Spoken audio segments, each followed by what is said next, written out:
Parents called me their accident child and favored my sister until she left. Years later, we reunited at my engagement and took legal action when they tried to ruin my wedding. I am in a sloppy situation with my parents and seek advice on the same. I explain what happened with some context first to keep things clear. So I, 26F, am the younger one in a family of 4, consisting of my mother, my father, and my older sister Megan, 35F. I come from a wealthy family. Both my parents have been handling a well-established family business, so finances have never been an issue.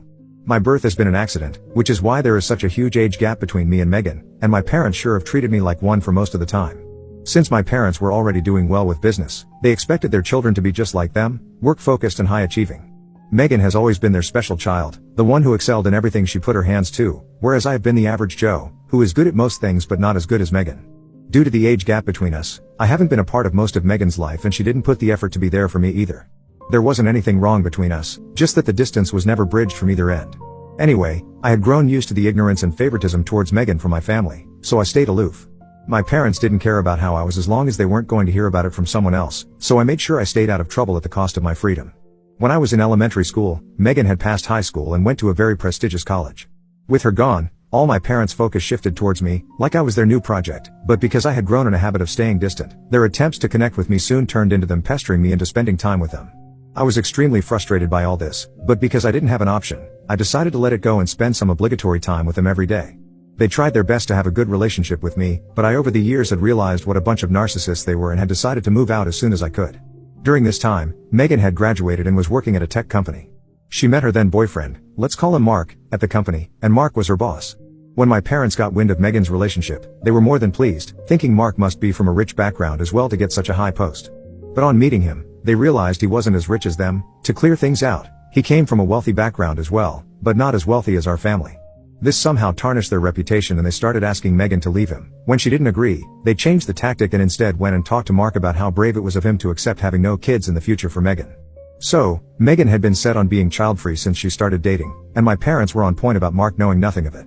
Mark was shocked by this revelation and as expected, he broke up with Megan soon after.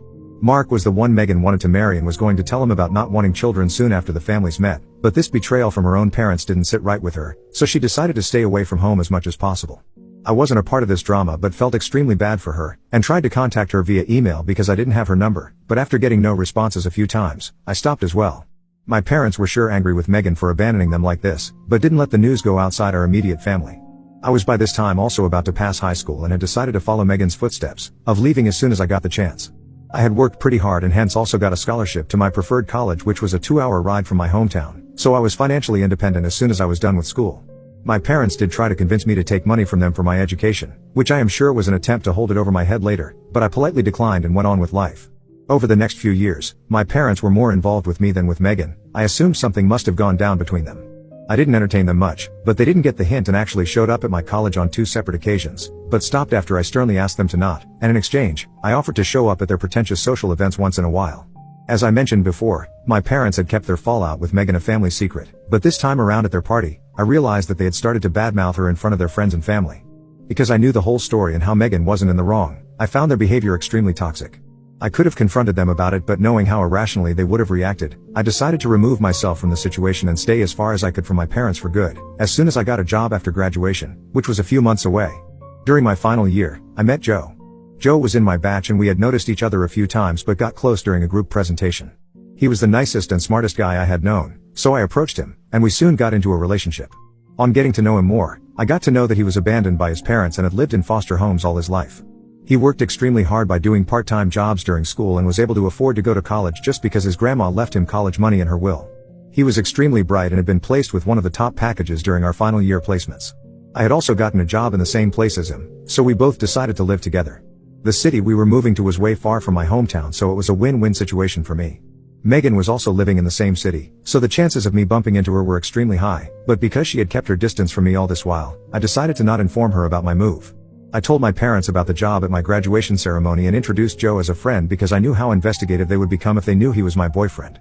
My parents weren't happy about me shifting to such a faraway place, but the way I spoke made it clear that I wasn't really affected by what they thought of it, which they realized. They honestly wouldn't have cared less if Megan was still in our life, but with her gone, their accidental child was their only hope, and so they complied without much discussion. The next few years were good, with Joe being an absolute delight, and I knew he was the man I wanted to spend the rest of my life with. I did talk to my parents on the phone occasionally, and they had started pestering me to find a guy to get married to because otherwise, they wished to set me up with one of our family friends' son. I still hadn't told them about Joe and me, because I very clearly remembered what had gone down with Megan and Mark, and didn't want the same fate for myself. Joe proposed to me soon after. We were both 25, and I obviously accepted. He knew every nitty-gritty of my dynamic with my family, so I was surprised when he wanted me to tell my parents about our engagement. I told him it was best if we eloped and had a reception for his friends and family, as I was fine with not having my side of the family involved. Being the kind man he is, Joe suggested that we tell my parents about it, giving them the benefit of the doubt that because they had been good to me during the past years, they might have moved on from their class-related prejudices and would accept our relationship. I knew very well how this would go down, but for Joe's sake, I decided to give it a shot.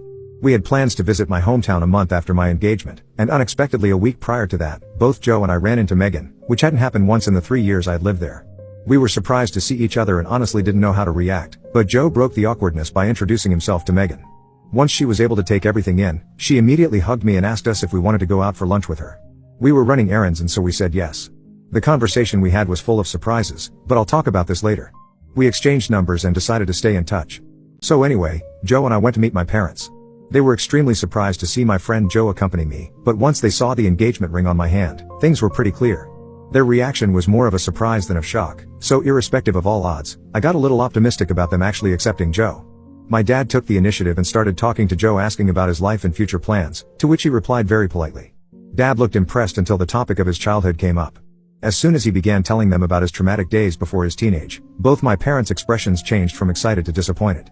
My mom even gave me a look while he was talking and I think he noticed because after that, Joe got extremely quiet for the rest of the day.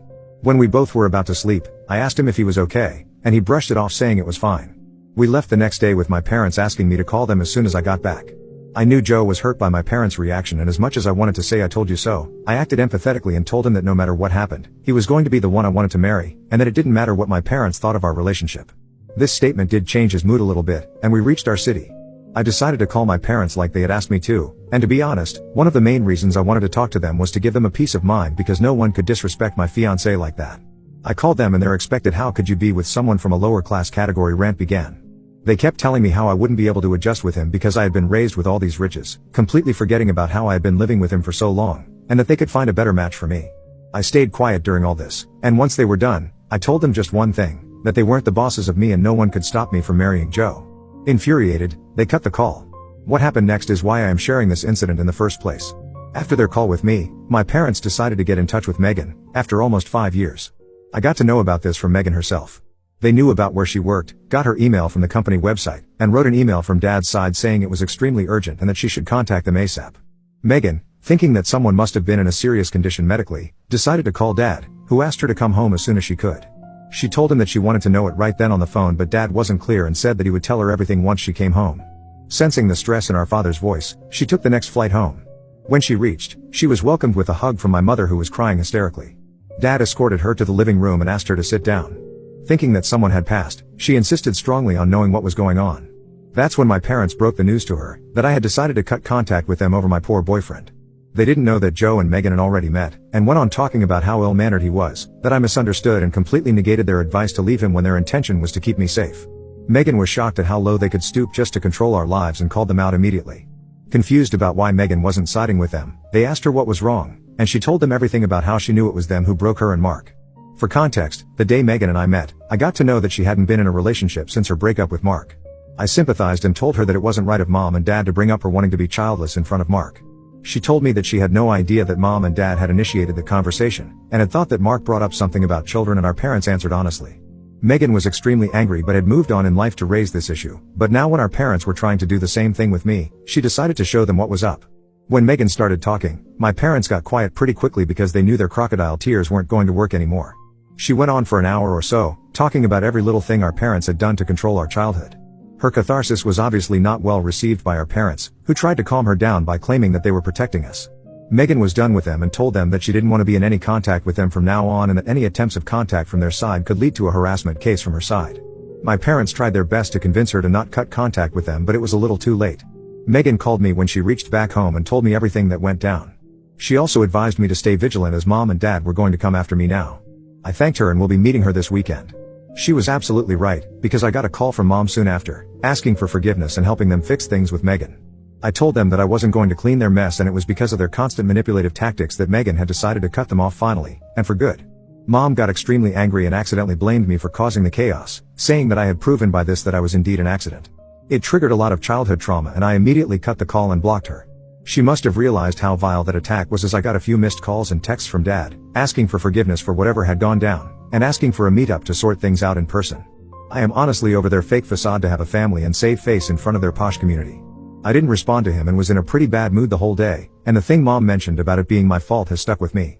Am I the a-hole for telling Megan about my parents' involvement in breaking her relationship, which led to her officially having no contact with them? Update 1. Hi, thanks to everyone for such an overwhelming response to the original post. I didn't expect it to reach these many people, and I truly am grateful for all the advice given. I am writing this update after 2 days. So, as I mentioned previously, I was pretty bummed out after the call with my mom. Joe noticed this and took me out for dinner later. He made me understand that there was no point holding on to what my mom said because over the years she has proved how flaky she is.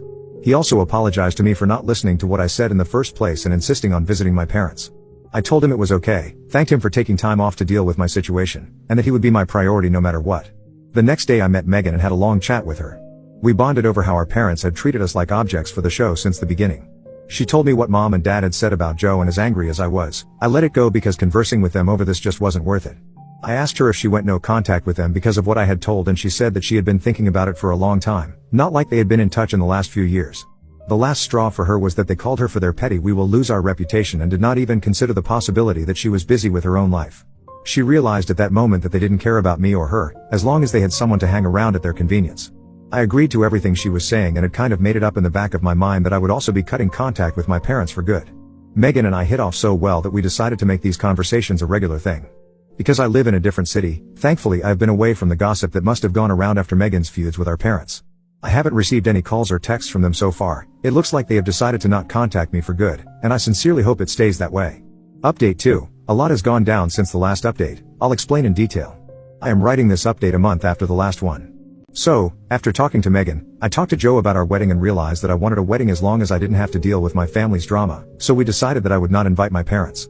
Not inviting them to the wedding would also be my way of making it clear that I wanted no contact with them. I hadn't gotten any calls so far from them, so it all made complete sense. We made our wedding announcement via Facebook as a save the date for close friends and family. My parents were blocked. Megan was actually the first one to get an invite, and she accepted to be a part of the wedding as a bridesmaid. The preparations were going fine until one day I got a spam mail from Dad's company email. It started with something about the company and soon transitioned into him apologizing profusely because he got to know about my wedding from one of my friend's parents. He mentioned how he thought about my relationship with Joe and how they were too hard on him. He begged for a second chance to get things straight. I obviously denied it in a reply and told him clearly that it was too little, too late, and blocked the email. The week next to the announcement, Megan and I were out shopping and discussing my plans for the wedding, when I got a call from my maternal grandma. Granny and I have been extremely close during our childhood, and she was also invited to the wedding.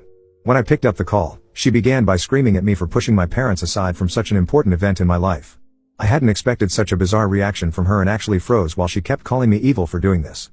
Megan noticed how shocked I looked and took the phone from my hands. She heard every vile thing Grandma was saying and decided to give her a piece of her mind. She told Grandma that she should just not come to the wedding if that's how she thinks of me. Grandma realized it was Megan and got quiet, knowing that there was no escape for her. Megan asked her to not interfere now when she couldn't take a stand for us when our parents treated us like objects, and that it was disgraceful coming from her. Grandma told Megan that Mom had called her and told her how I shunned them off because my fiancé didn't like them, which was why she was yelling at me. Megan wasn't the one who took excuses for an answer and told Grandma that she was old enough to not fall for Mom's tactics and that she would attend the wedding now only when she apologized to me and cut the call. I almost immediately got a call back from her and she begged me to not be kicked from the wedding, to which I agreed after she apologized. This incident made me realize that although Megan and I weren't close during our childhood, she still was my elder sister who would be there for me. I made up my mind right then and asked Megan if she would walk me down the aisle. She got emotional and we both shed a few tears, after which she agreed. I went back home and told Joe about everything that went down, and he was happier than me to have Megan playing such a crucial part in my wedding. Things have been quiet so far, but knowing my parents, I just hope that the wedding takes place successfully without any added tantrums. Update 3. Hi. Since a lot of you asked about what the situation was, I am writing this update after 3 months and this will be the last one. Starting with the good news, Joe and I got married the last week. The wedding was a mixed bag of events. I'll elaborate. So as expected, my parents did pull a final stunt, in a post explaining their side of the story, which no one asked for. After they posted their side, blaming me and Megan being a thankless child who was abandoning their parents in old age, and also commented on our character, things mentioned in the post were pretty vile. The people who didn't know about our feud also got to know about it through this post. A lot of relatives whom I had invited to the wedding took my parents' side and sent me messages asking me to make amends. In reply to them, I made a post stating very clearly that anyone who wants to take my parents' side shall be disinvited from the wedding, and let's just say that the invitees list got short for my side. When Joe read the post, he got extremely angry at how far my parents had gone and suggested filing a case of defamation against them. I didn't want to get into anything with them this close to the wedding. I got a call from Megan, crying about how bad things had been for her after the post because her socials and emails were flooded with texts calling her names. All I could do at the moment was console her, but I had made up my mind to take some action after the wedding. Our wedding was a destination wedding, solely for the reason that my parents couldn't show up at the venue and create a mess. They did try to contact Joe this time, but he just ignored them, and we went ahead with our wedding, which was as beautiful as I imagined it to be. Only the people I actually wanted there were present when Megan gave me away to Joe. Another good thing that happened was that Megan and one of the groomsmen found each other good company, and she told me she saw them getting together. I got to know from Joe soon after that the guy and Megan had decided to date, which we all were extremely happy about. Once Joe and I came back from our honeymoon, I decided to call Megan and ask her if she wanted to send a joint notice to our parents about the defamation case, and she immediately agreed to it. The post had now been deleted, but fortunately, Joe had taken a screenshot of it, and our lawyer was satisfied enough with that as evidence. My parents literally went hysterical when our lawyer called them and informed them about the petition. I got a lot of calls from my grandma, but I decided to ignore them, knowing what they were about. The next day was the first time in months that I saw my parents. They looked exhausted, but I didn't care because it was them who caused the drama. They mentioned how they had deleted the post realizing what they had done was wrong, but our lawyer mentioned to them the damages caused to Megan and my reputation and made it clear that it would cost them a lot of money and time for the damages. My dad's face changed colors immediately after hearing this and begged to settle it out of court. Megan was adamant about making them suffer, whereas I just wanted to get over with them as soon as I could. On talking, Joe and I convinced Megan to not sue them in return for a public apology and a written contract signed by them stating that they wouldn't be contacting me or Megan again, or they would have to pay for it legally. They asked for some time to think about it and the very next day responded positively to the offer. There was a full-fledged apology on both their personal and business accounts. They also signed the contract, which made us legally unrelated to them. My mom looked pretty sorry and did apologize for it a few times before signing the contract, but it was too late to make amends. Many of our relatives and acquaintances who had bashed us previously have been apologizing, but I have decided to stay away from drama and have gone off social media for a while, so this Reddit post is the first thing I will be posting in a long time. Edit: I saw the comments on this update asking about how our personal lives have been. Thank you for the concern. So for a month after the apology, Joe and I were pretty occupied at first responding to calls and such, but then as mentioned, took a break from social media to focus on our lives, which has been good. I recently found out that I'm pregnant with our first child, and the joy of bringing new life has kept us both the good kind of busy. Megan also faced some issues after the apology, and more so because she was the one who verbally took a stand against them, but she dealt with it pretty well. Also, she and Joe's groomsmen, whom she liked, have been dating for 2 months now and are going steady. I informed her recently about my pregnancy and she has been going crazy, the good kind, over the prospect of becoming an aunt. If things go well, she and her boyfriend will be getting engaged soon. My parents have been away as the contract mentioned, and I haven't cared enough to know their whereabouts. I did visit my grandma the previous week and she mentioned something about mom going to therapy after whatever happened, but I brushed it off and she got the hint. I do understand why some people in the comments have previously mentioned that cutting off contact with my parents might have been too harsh, but after all I had gone through during my childhood and how my and Megan's relationship was put on the line just because of my parents, it wasn't possible for me to forgive and accept them after a half-hearted apology.